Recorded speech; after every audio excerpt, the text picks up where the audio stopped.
criou muitos problemas e o preço foi alto. Bom, mas ele conseguiu me levar para lá.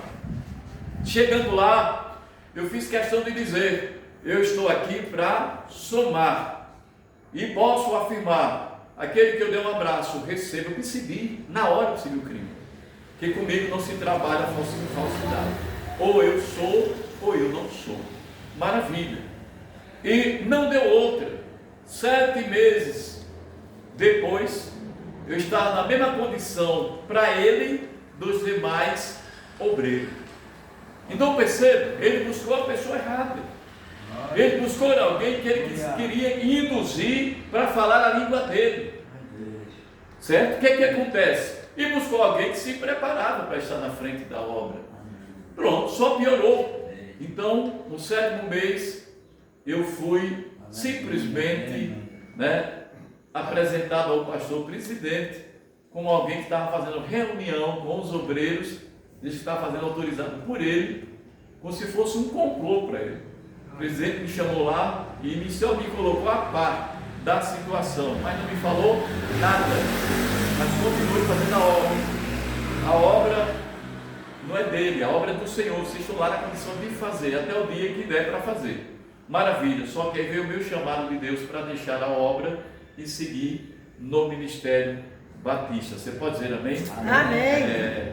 Para a glória de Deus. Então perceba, tem muita gente no meio da igreja usando a Bíblia como se fosse uma proteção para eles, com ato de humildade e simplicidade, mas não são nem humildes nem simples.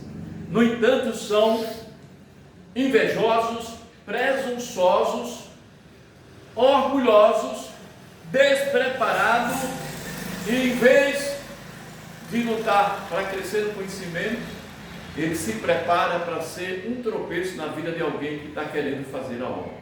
Lamentavelmente, temos visto muito isso no meio da igreja, mas não foi para isso que o Senhor nos chamou. Amém? Amém. A inveja é um sentimento maléfico. A inveja é o mesmo que cobiçar, um sentimento de desgosto ocasionado pela felicidade de outro. Inveja, cobiça e desejo é o que outras pessoas têm. Tal sentimento nasceu da frustrada tentativa de Satanás em apoderar-se dos tributos divinos.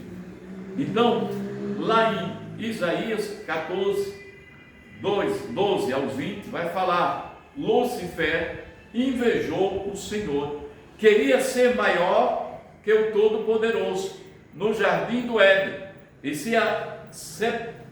a serpente despertou algo parecido em Eva, levando a desejar, o desejo de ser como Deus. Esse sentimento ainda motiva o primeiro homicídio da história, Abel matando seu irmão Caim. Por isso, a manifestação da inveja entre o servo de Deus é condenável por sua palavra. Então perceba, de onde veio a inveja?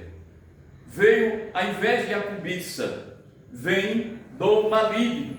Por falta de vigilância, a inveja e a cobiça entram no meio da igreja, assim como entrou nos olhos e ouvidos de Eva, quando Satanás, usando a serpente, disse a Eva que Deus, não era verdade que eles morreriam comendo da fruta do meio do jardim, da ciência, do conhecimento do bem e do mal. Eles não morreriam, apenas Deus não queria que eles fossem igual a Deus.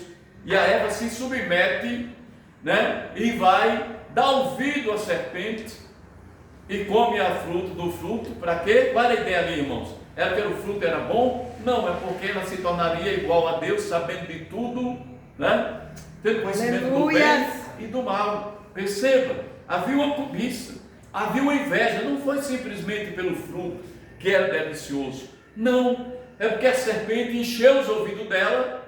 Apenas, em outra palavra, ele para destruir aquilo que Deus chama de coroa da criação, o homem, né? O que é que ela faz?